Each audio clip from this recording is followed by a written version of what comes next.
کسی کو شک نہیں ہونا چاہیے کہ فلسطینیوں کے ساتھ ہیں اور رہیں گے۔ نگراں حکومت کا ایوان 12 میں پالیسی بیان۔ سینٹ میں دوسرے روز بھی فلسطین کی صورتحال پر بحث جاری رہی۔ اسلام آباد سے بہزاد سلیمی کی رپورٹ۔ قائد اعظم سے انوار الحق کاکڑ تک تمام حکمران فلسطین پر ایک ہیں۔ سینٹ میں نگران وزیر اطلاعات مرتضیٰ سولنگی کا دو ٹوک بیان۔ کہا پاکستان دنیا کے ان چند ممالک میں شامل ہے جنہوں نے اسرائیل کو کبھی تسلیم نہیں کیا۔ پاکستان اپنے اس اصولی موقف پر کھڑا ہے۔ پاکستان کے اس موقف میں کوئی تبدیلی نہیں آئی۔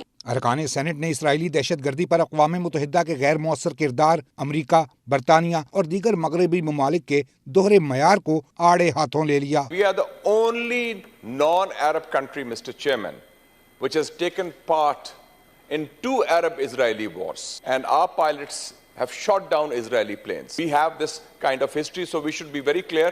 Hamas is a political organization representing the people of Palestine, opposing the state terrorism of Israel. فلسطین میں ایک بچہ اپنی ماں کی کوکھ سے